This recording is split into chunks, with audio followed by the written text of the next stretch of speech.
What's up, guys? It's DJ Thomas. We're live for our second podcast, and I have my two guests here this week. I have Nelson Lewis. He's an equine veterinarian and also opening a local coffee shop. And I have Mr. Marshall Fulgham. He actually owns a martial arts studio. Marshall, we'll get started with you, man.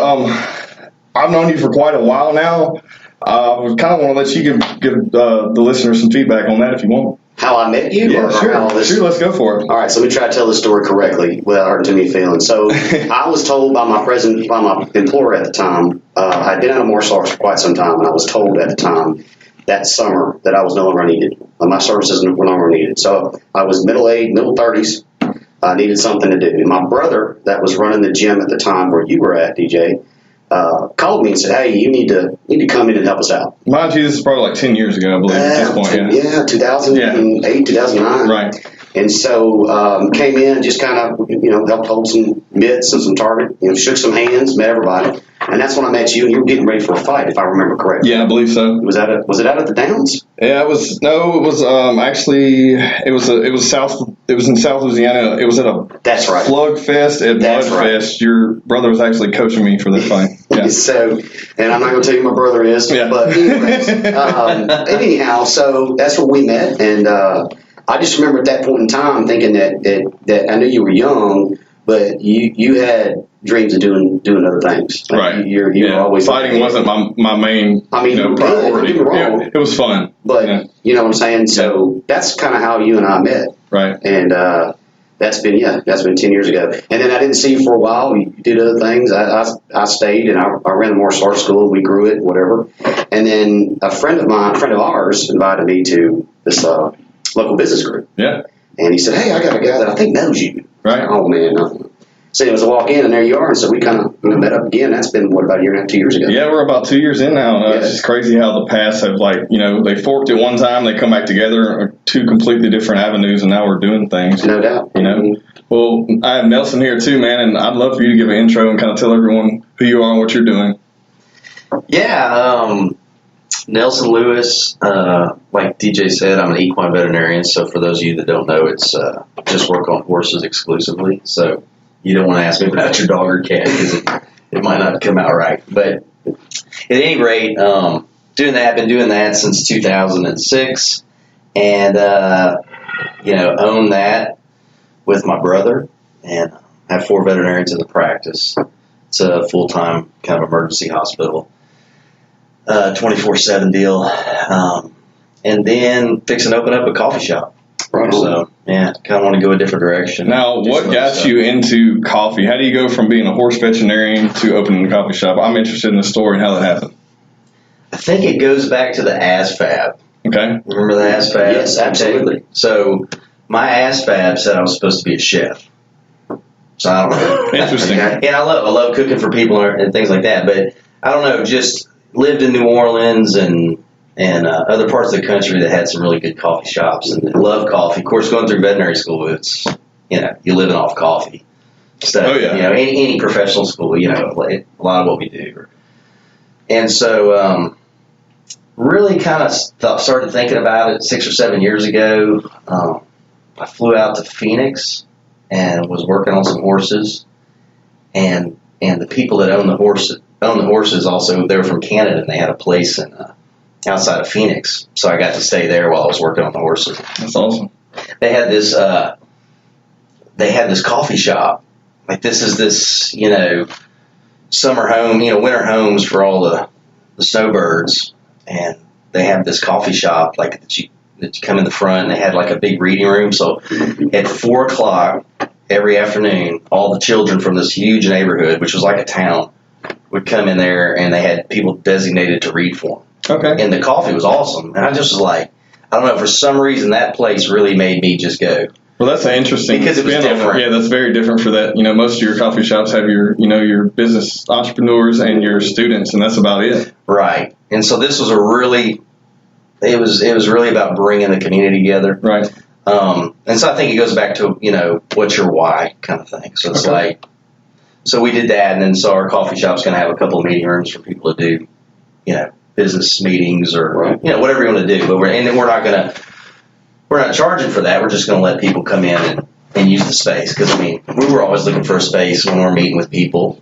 So I was like, it'd be cool, let's do it. So, yeah, and you're putting a different spin on it. I'm excited to see it unfold. Marshall, what about you, man? I'd like to hear your backstory because we've known each other for quite a while, but I don't really know how you come up and got into martial arts. Brother, how far do you want to go back? We have about 30 minutes, but if you take 5 or 6 of it, just let's roll with it. I'll give you the generic version, the abbreviated version. So I started in '88. I had a friend of mine that invited me in and said, "Hey, if you'll come in and you'll join me in classes, I have a chance to win a BMX bike."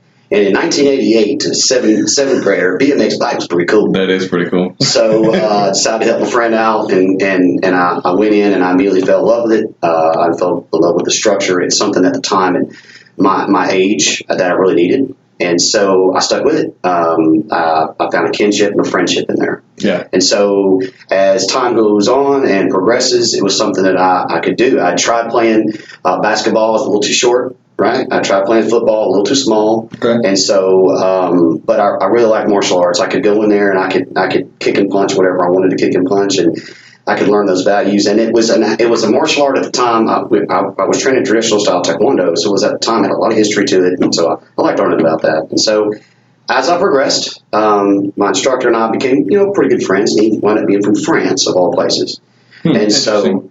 And so, like I say, the very much abbreviated version, once I got to my black belt, I'd already been helping out with classes. Okay. And but I was a teenager. I got into girls at the time. And I wanted to go date. I wanted to go live somewhere. Not hang out at the dojo or Dojang, whatever you call it at the time. So I kind of quit. And I was a secondary black belt at the time, and my instructor looked at me and said, "Are you sure that's what you want to do?" And yeah, I believe so. I believe I'm done for a while. And so I went and I lived a little bit, came back, walked in, and I'll never forget. This is what changed it forever. When I walked back in 1994, so it's about a year and a half later after I quit, he was looking for somebody to help out with classes. Okay. I walked in. He said, "What are you doing?" I said, "Well, I just came out to see you." He said, "You want a job?" I said, "Absolutely." So here I am, 18 years old. 19 years old, and I work 4 hours a day. I make as much money as most people do my age at the time, working 8, 9, 10 hours a day. I work at nights. I just sleep in. Right. And there's a lot of pretty girls at the time. So I was all down about that, right? And so that would have been early 90s. We went through our ups and downs. I got out for a while. I tell a joke to everybody. If you quit martial arts and you come back, your friends are all going to be sixth degrees. And if you're in the game, you understand that when you quit and people stay in it, they keep going and you don't. Oh yeah, exactly. Oh, I've experienced that firsthand. I mean, you know what I'm saying? when I was training, I started 10 years ago. I took a hiatus for like 4 or 5 years. I come back and half of my friends in my team I was training with are all UFC superstars now. It's insane how that works, It's like, okay, well, now I'm having to fight at the amateur level as a grown man while I'm watching my friends come back and, announce my fight who's a UFC fighter. It's just insane, man. But Absolutely. It's crazy how that unfolds. It humbles you, though, a little bit, but also motivates you. Yes, it does. And you can't get time back. Time's supposed to back. Exactly. Yeah. So, anyways, ran that school for a couple of years. We split ways again. Life hit. The 90s hit. It was kind of in and out for me, really and truly. I got married in 2001, and my wife who knew me in high school said, you need to get back to martial arts. Let me ask you this. Let me interject real quick before we get too far into that. So, were you into martial arts when the Karate Kid came out and it was like extremely popular? That was right before me. Okay, so you hit it, but was it still kind of a hot game then, or What was big in the 80s was, of course, Karate Kid, Elizabeth Shue. Right. I was a big Elizabeth Shue fan. Anyways, but in '88, the Olympics had allowed actual taekwondo in. Nice. Okay. And so everybody wanted to do taekwondo. Yeah. Okay. It wasn't the type of taekwondo we did, but it was like, heck yeah. Right. So and then when I got back in and started working for my instructor full time, that's when the UFC hit. And that's when the game changed, because then it was no longer stand up, talk about theory. I can do this with my mind. I can freeze things. I can teleport. It was, let's get in the ring. Let's do it. Let's move some people. And that really and truly was one of the best things that ever happened to me in martial arts, because it cut out the fake from the real. Yeah, the McDojos. Yes, let us all see. Yeah, that's awesome. It was like Bloodsport.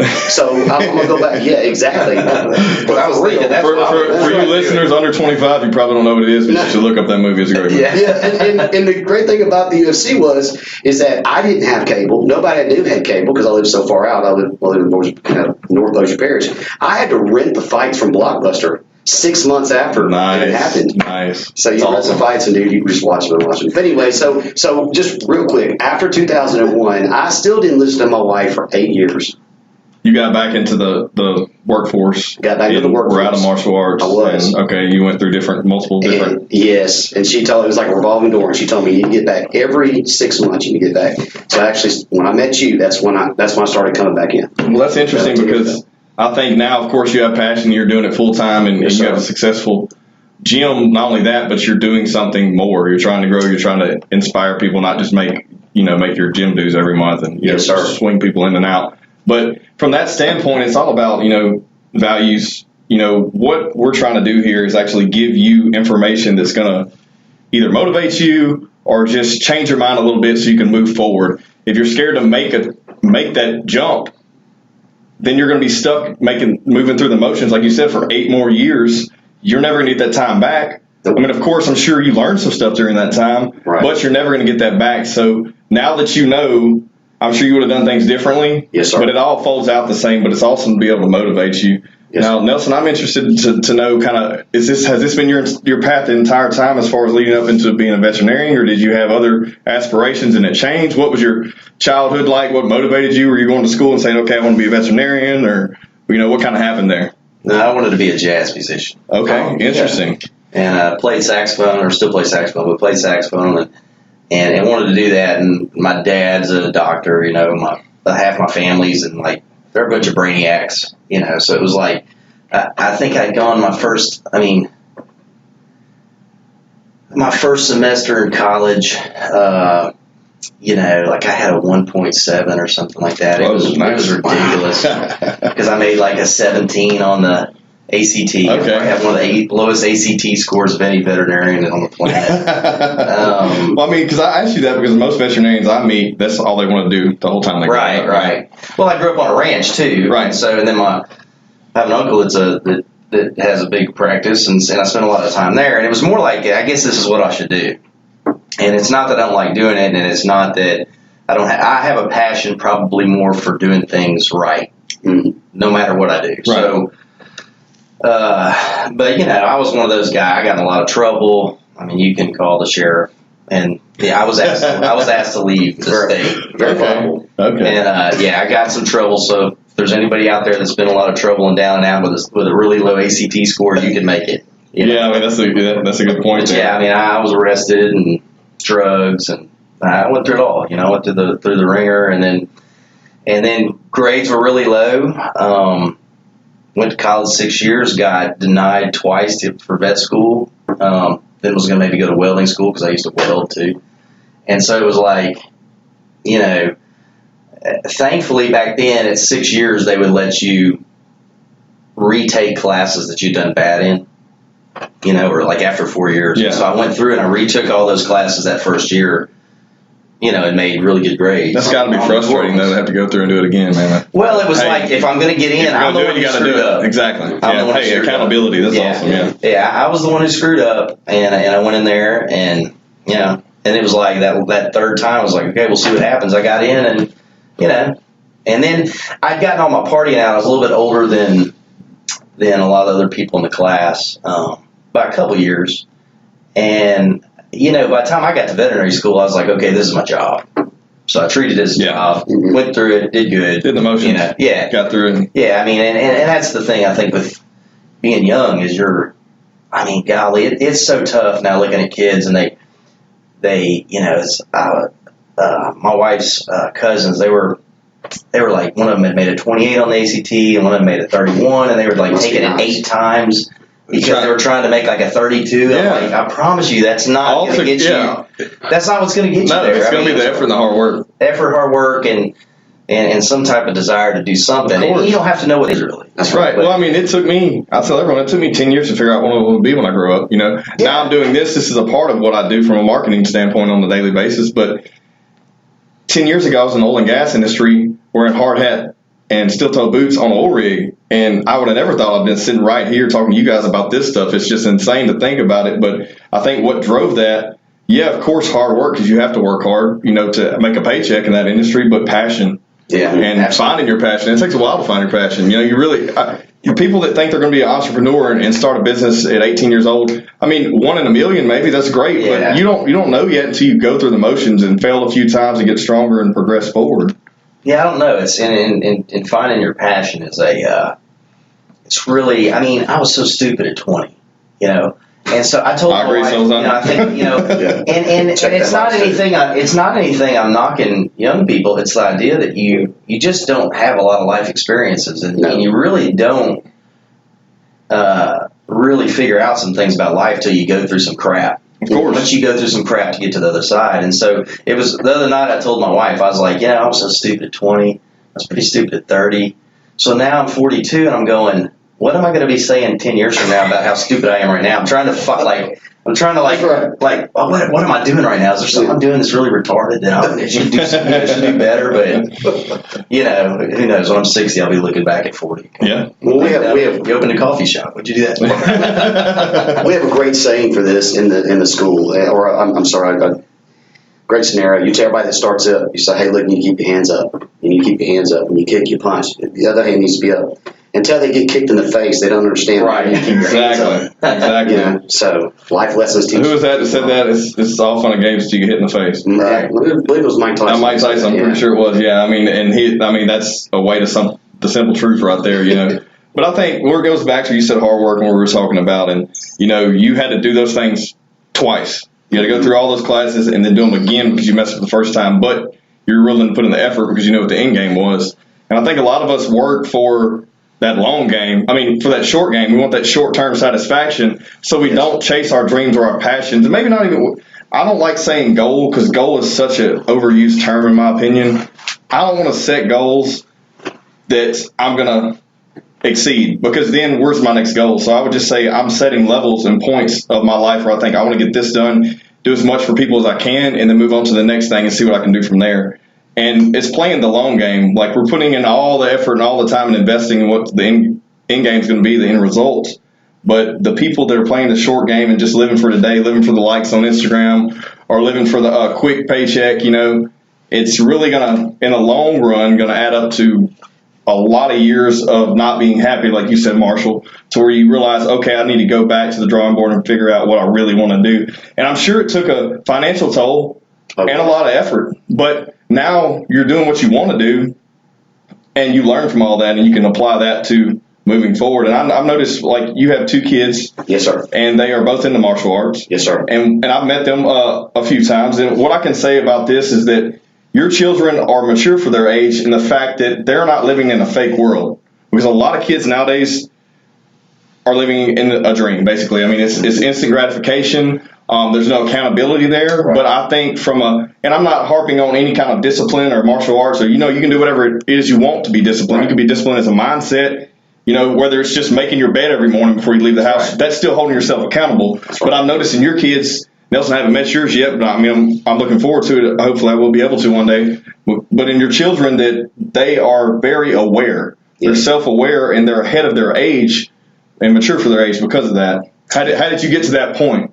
With my kids, yes. I always treated them. This is so cliche to say you always treat your kids like an adult, but I did. I always treated them because they're my retirement. They're my retirement plan. Right? Exactly. They're my exit strategy. Exactly. Right? Exactly. I mean, I want to be able to. Nothing would make me more proud, except maybe my son or my daughter going into the military. Okay. Nothing would make me more proud than to be able to hand that school, hand that business, which is like my third child. Right. It has to be. Hand that over to one of my children. Well, so let me ask you this. You saying that, would you be upset if both of them one day just miraculously didn't want to do it anymore? I would not be upset, and this is why. Okay. Because they could tell me unequivocally this is why I don't want to do it. Exactly. They have a reason behind it. Yes. They spend so much time in that business. I mean, they teach classes, they answer phones, they clean. I mean, it's all that, and we do the demonstrations and all that good stuff. So, I mean, they would be able to tell me, instead of, I don't feel like I don't want to do this, they would say, Dad, I don't want to do this because. Right. And if they could give me a reason why, then I'd be fine with it. It would hurt my feelings, of course. Well, yeah, I mean, but I'm, empowering them to make their own decisions, hold themselves accountable, and making the right decisions based on learning from everything you've instilled in them and their mistakes moving along. Yes, sir. And Nelson, I noticed, I believe it was on social media yesterday, the day before your your daughter was helping unload firewood. Dang right. Dude, that's awesome. How old is she? Well, she's 5. She's turning 6. Tell me a 5-year-old you know that's going to unload a truck of firewood, man. Look, so I had a half a cord of red oak and white oak in the back of the truck. Right. All right. And it's some guys from the gym that I work out with. I got it from them, and we threw it in the back of the truck. And it wasn't, it was 18-inch regular split. And she's like, Dad, I want to help you. And it's 7:30 at night. Got done with work, and I'm like, man, I don't really want to get up in here and unload this thing right now either. But so I'm like, well, but I got to. It's fixing to rain. So I get her up there, and I'm thinking she's going to pick up like 3 sticks because it was like not that long ago that I'm toting her backpack because she's like, Dad, carry my backpack because it's too heavy. I'm like, no, it's not that heavy. Carry the backpack, Well, I'm telling you, she unloaded. I did not get anything out of the back of that truck. She handed me every one of them, and I was like, it was a lot. I was thinking after 3 or 4 she was going to give out. Right. And so the next morning I was like, hey baby, are you sore? She's like, well, I'm good. I don't even know if she knows what sore is. But I was like, she's running around like, golly. She just did it. Most middle-aged grown men wouldn't even do that. No, that's insane. No. That's awesome. Yeah, she absolutely unloaded. I wish I had taken pictures at the start of how much wood was in it because I didn't think this was happening. I was just like, I started getting it off the back. She was handing it to me, and then I was like, I realized like she just unloaded my truck. This is awesome. But it was nice. I never had to climb in the back and climb down and back up and down. Is she for hire? Wait, absolutely. If you pay good, man, I could take a layoff. Well, dude, that's great. Honestly, it's just cool to be able to hear that, we're still instilling those work hard values into our children. Absolutely. And I say ours loosely. Your guys, because I don't have any. But I come from a big family, and I grew up with a bunch of kids, so I know how it is. Now, where we're getting at as far as motivation, I want to know 2 things. And basically, what motivates you and why? Okay, and Marshall, what do you think it is? And on a daily basis. Of course, that's gonna feed into your business. But what motivates you? My wife. Okay. My wife motivates me. Okay. My wife's my hero. She gets up every day and actually has a real job. She goes and she fights cancer for a living. So I see that and I go, man, because I've like I said, I've done previous things and finances have been tight. I was a stay-at-home dad for a while. Yeah. Right. So watching my wife go through that and being that soldier, that's motivated me. And so now that I'm doing what I'm doing, I can not only do it with my children, but my wife can be present as well. And she's a CFO. She's a pretty face out front. She takes care of all that. Knowing that I have to be present. I have to be on point and I have to be a leader. And there's my hero right there. That motivates me. You guys, I don't know if she's listening or that's why he's telling us this or that's the truth or not. But that's a good reason, man. That's a good reason. What about you, Nelson? Well, daily, I guess my daughter now, because I never, my wife too, but my daughter is just, we didn't ever really necessarily want kids. We weren't one of those couples that was like, as soon as we get married, we got to have kids. And it was just kind of like, after 5 or 6, 7 years, we were, I guess, if you want to, if it happens, it happens kind of thing, and, right. And that led through some trials. We had miscarriage and all kind of stuff. And that, I never was a kid person necessarily. And I was always like, I just thought, you get pregnant, you go, you find out it's a boy or girl, they pop it out, and you take care of this thing. And I found out very quickly. It's a long, I went through anxiety, depression. We went through all kind of wild stuff with some crazy stuff that I never on earth dreamed I would have gone through. And so, but this is one of those deals where it was just like, when we had her, I'm just a protector, super, probably too protective, but, it was amazing. You just can't experience that till you have your own kid. People always talk about it, right. But it's like, and so it blows my mind when I do see people that don't want to have their children or whatever. But I'm like, it's definitely crazy. It's the craziest thing that ever happens to you. For sure. But other than that, I've got quite a few employees, and you just want to do a good job. You want to be there for others. I think my big thing is, always want to. I'm always wanting to help other people. I just always have been, and I just, so I just go do what people need. In fact, I've had to learn to say no. It's one of those. That's a lesson too. Of course, you have people that will take advantage of you and stuff, but I feel like the give, and then eventually receive mentality is great because you're doing it because you want to. Right. Knowing indirectly it's going to come back to you at some point, no matter the context, whether it's in business or life. It's just how the world works, and I think it's just an energy thing and how everything moves around. I was going to add something to that. What you just said, I think is very important, Nelson.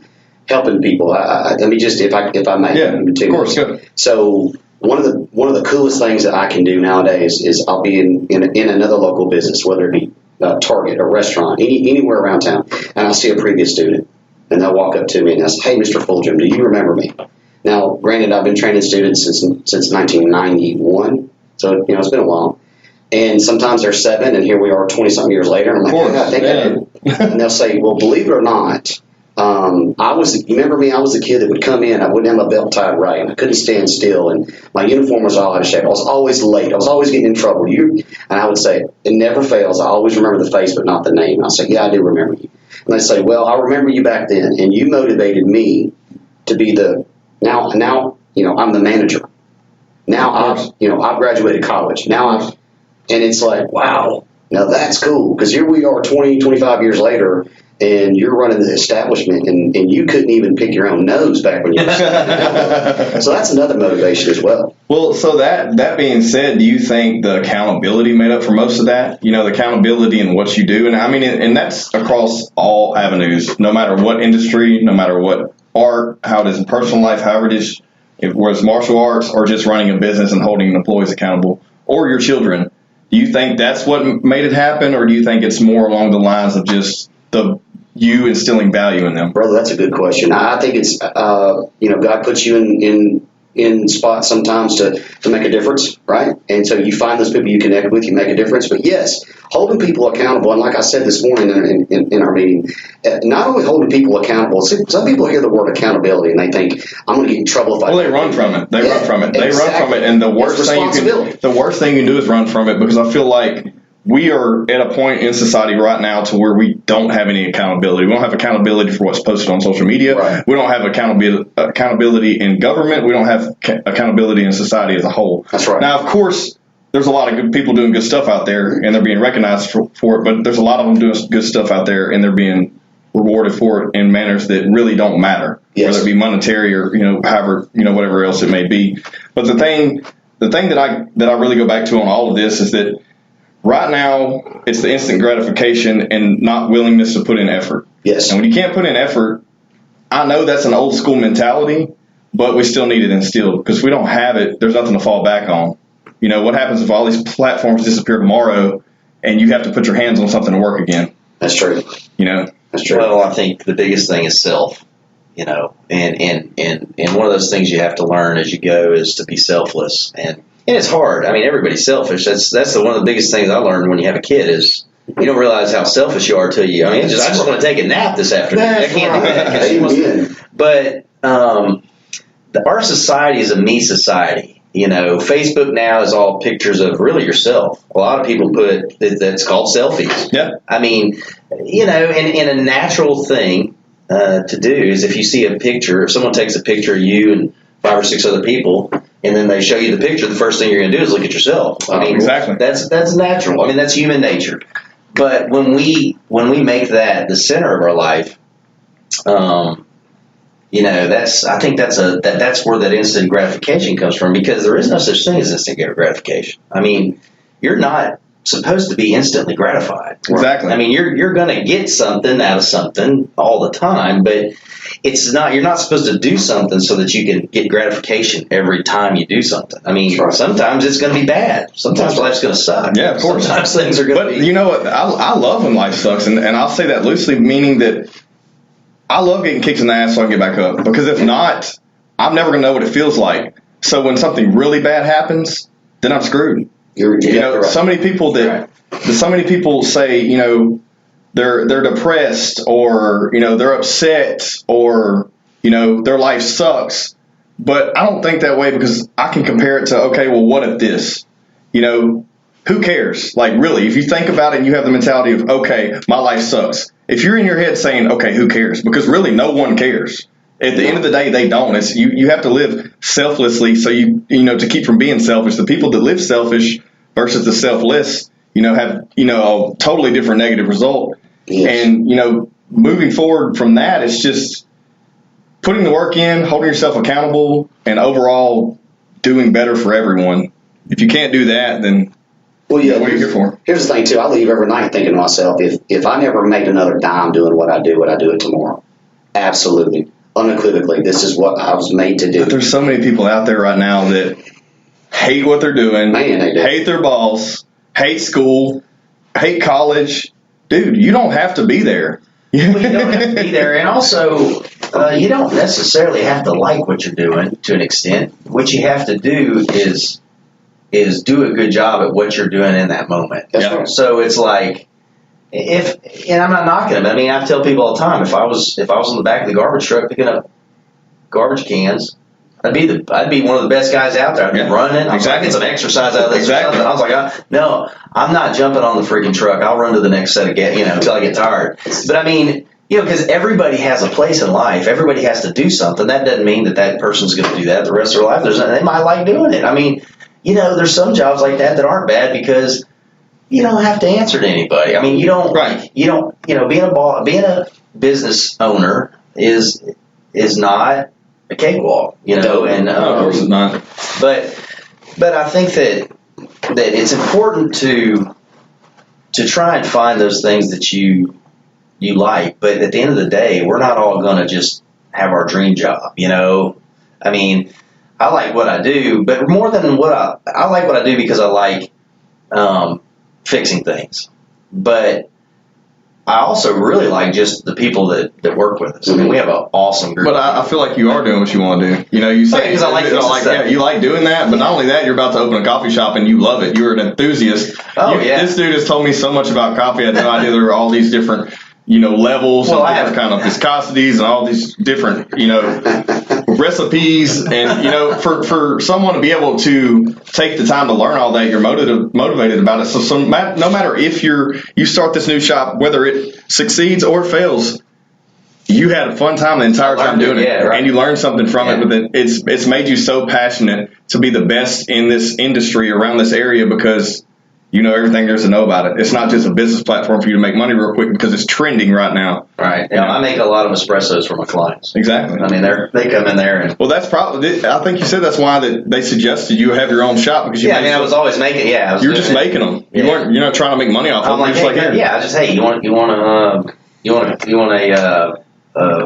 a mocha latte? Some girl comes in, they all want mochas or vanilla something or others, and I make it for them. Like, oh my gosh, this is so good! Like I never have coffee that tastes like this. Well, in the last recession, I mean, coffee was the only thing that was up, right? It was one of the things that did really well because people couldn't afford to go buy themselves a new car, but they might go buy them a little instant gratification. Exactly. Yeah. I'm gonna go get me a mocha frappuccino, and it tastes good for $5. Makes them feel like they're rewarded themselves to that they're getting something. Yeah. And that's really interesting, from a business standpoint that's something that pushed through that entire downturn and come out ahead and is still one of the leading, probably, I guess, would that be a food retail industry? Yeah, and it's this new third wave coffee, more single origins, more. Another big thing with coffee right now is trying to buy single source coffees from, whether it's Costa Rica or Guatemala or whatever, and you're doing it from family farms over there, and there a lot of these smaller coffee shop guys and the more single origin specialty coffee shops, and then the people that buy the beans and everything else. It's a big push to help others because they're supporting families over there. They're supporting families in Guatemala. They're trying to, because what's happening is the big chains, are buying up a lot of these coffee farms. Yeah. And I mean, it's because it's bottom dollar. Right? And they're pushing out at scale. And what'd you say? Yeah. Like if it's older than 2 weeks, the coffee is really shit. Coffee starts losing its coffee at 2 weeks. It starts losing. It loses its gases, and then at 4 weeks it loses more gases, and so it's not as much oil there. There's not as much availability for the flavors to come out once you start losing those gases. So at 800 hours, you've lost quite a bit of gas, and so it is better. I mean, it's not that you can't have good coffee that's a couple months old, but man, when you get a single origin coffee from Ethiopia that tastes like Fruity Pebbles blueberry that's a week old from being roasted. I mean, it's like, wow, this is crazy. I want everyone who's listening to tell me their everyday local barista knows all of these things, because I highly doubt they do. You will in some places. You go to some big cities, you're gonna have some awesome baristas that and I don't know near as much as I should. I mean, but it's still impressive. It's still impressive because most people don't do that much R&D. They just say, okay, I know this is a trending business. I can make money doing it. Yeah. What's the lowest cost? What's the best return? Launch. You know what I mean? With our hospital too, it's always been about quality, and I don't look at a case and go, how much am I going to make off this? I mean, in fact, I do the opposite a lot of times. I'm trying to save people money, but you just want to have a good reputation. I mean, your reputation is all you got in this world. You got reputation. Another thing kids don't know right now is that there's a signature. A lot of them can't, they don't have their own signature. And guys, they're playing off of trends. They're playing off of trends. They're not making themselves unique. Right, and a signature, the only other thing that's comparable to your signature is your fingerprint. That's right. Or now your retinal scan. Yeah. But I mean, your signature can make or break you in the court of law and Of course. And so it's like, it's really important to have some things that identify you as you. So and everybody I know who's got a truth detector in their pocket. They pick their phone up and they check. Oh yeah, right. Because that's where everything is. Right. Do you really know what you say you know? Right? Right. So what I have a lot of people do in my business is they'll come in and they'll ask me, well, what separates you from so and so down the street or so and so in town? And I'll say, well, this is, and I'll take them on a tour, and I know the history behind every, like you say, signatures, every certificate, every signature. This is who I know taught me this, and you can trace that back all the way to the starting of Taekwondo. And so when you tell people that, and they go, oh. Well, you already have a valuable product. Yes. When they walk in and you tell them all that, they're like, okay, this guy's not just here to make money. He's here to give me something, and he actually gives a damn about what my child what I get out of it. And what you said, Nelson, is perfect. It's the exact same thing. When you said reputation, it's the most expensive form of advertisement is word of mouth. But once you get it, you better keep. Yeah, you have to keep it. You have to work hard to keep it. Yes, you do. Marketing is, man. You went on that. I got to go on my tear. Okay, come on. Marketing is extremely important from the standpoint that if you're going to do it word of mouth, you got to do it right, and it is like I said earlier, the long game. You play for the long game. You make all the right turns, and just follow those paths. And no matter who it is, whoever you meet, whoever you cross, you make that decision. Sometimes you may even have to do stuff for free. Sometimes you may have to do stuff you really are questioning yourself about doing, but it's not a morals or values thing. It's just like, do I really put the time into this? It doesn't seem so important. It always is, though. That's right. Because the result from word of mouth is way better than anything else. And on these devices, on these phones, social media is word of mouth. And if you're not representing yourself there appropriately, or you have some kind of false sense of representation, then your results is going to be crap. And it can quickly change too. Like I was saying on the last podcast, is when you're looking at your resumes and stuff, that stuff is all online now. People don't even have to review a resume. They can just say, okay, what does this person do in their personal life? Yeah. Can I trust them to run my business? Right. Can I trust them to take care of my clients? I've done that. Yeah, I've looked them up. You have to. Yeah, you have to. I'm like, and what's funny is these people don't even think about it. They post whatever the hell they want. And I look at that stuff constantly because I'm always looking at the end user, because no matter what platform you're on, you're showing everything to the end user, whether it's business or personal, whoever sees it. So if these are people you're linked up with and you don't know, and you're putting this kind of information out in front of people you don't know, I can only imagine how you act around people you do know. That's right. That's good. Right. Yeah. From that standpoint, I really want to. When you go back to selflessness, I heard something the other day, and I think this is really awesome, and I want to talk about it a little bit. When your framework is selfless, the decision is easy. When it's selfish, it's much harder. Ooh, it is. That's good. And I heard that, I listened to another podcast a few weeks ago, and I heard that phrase, and I put it down because I said, man, I really can connect with that, because if I'm making selfless decisions all day long that I know I'm helping other people, it's way easier to make that decision. Because I'm like, okay, I know I'm going to help them. It's resulting in something good for them and me. If it's not for me, it actually is good for me because they're getting something out of it, and they can say, hey, DJ, help me with this.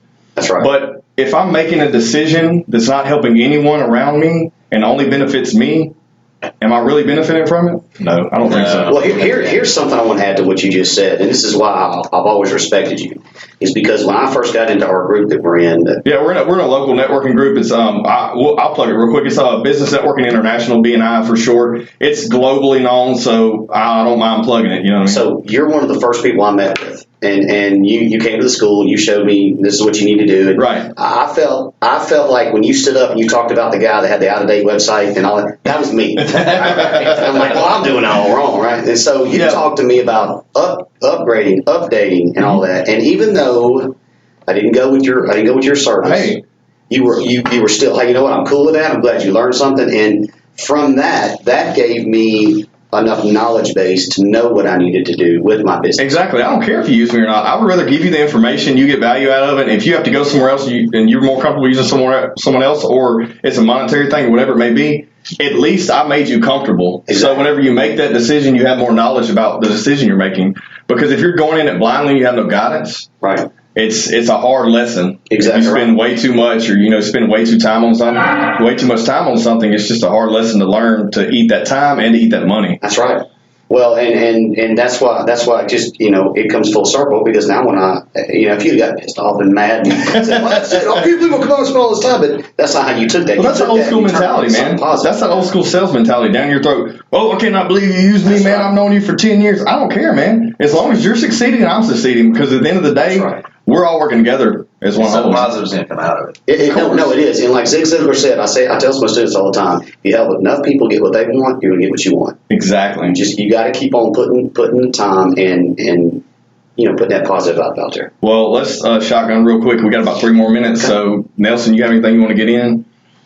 No, I think this is awesome. It's a good discussion, and I think that especially for young listeners, even like last week's podcast. Define young real quick. Well, I think people that are just trying to figure out what they want to do. Yeah, exactly. I'm 30 and I'm just now figuring out what I want to do. So I think young, and I say that because I want everyone to know who our market is. My market is anyone who can turn this podcast on and listen to it. Yeah. And I may throw a few cuss words out here and there, but if you're not getting in trouble by listening to this, please listen to it. Whether you're 16, 18, or 50. Well, that's true. And that's what I mean. And even it could be young in your walk. Yeah. Exactly. Hey. I don't know what I want to be doing in 10 years from now. I didn't know I was going to be doing what I'm doing now. So, and I don't know that, who knows whether at the end of the day, none of us, might be here tomorrow. So you have to live today. You have to. And then be there for other people. But, make it less about yourself. That's right.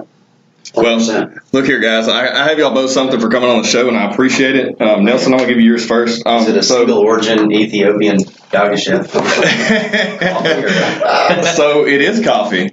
So you're a horse veterinarian. So this coffee is called Kicking Horse Coffee, and the blend is kick-ass. Well, I hope I don't get kicked today. That's cool. It's sweet, smoky, and audacious. Cool. And it's a dark roast. So I hope you enjoy it, man. Yeah, I really absolutely. appreciate it. Now, Marshall, I have something, and this is kind of an inside joke from our networking group, but I thought about this for a little while, and I didn't know if I should do it or not, but I think it's hilarious, so I didn't really know what to get you, so I'm going to give you this. And I want you to read it to the listeners, explain what it is. Okay. 5 miles north of I-220 on Benton Road. Guys, when I started this networking group with DJ, I said this every day. This is his slogan. And this is my slogan. I stand up every day and I start my 1-minute presentation by saying, hi, my name is Marshall Fulgham. I'm with Benton Martial Arts. We're 5 miles north of I-220 on Benton Road. And I say that because there's 26 other schools in this area. I want you to come to see me. Right. There you go. Right. Dude, let me tell you something, man. I'm going to put this up on my wall. Dude, I hope you would. That's making Facebook. When you and I do some business, this is going to make it. It'll make it. Hey, man. No, thank you, my friend. Yeah, of course, Thank man. you. And to end this, if you would just, subscribe to my podcast. Stay tuned. We're going to have a lot of good content coming up. And thank you guys for coming on today. Thank you. Thanks, man.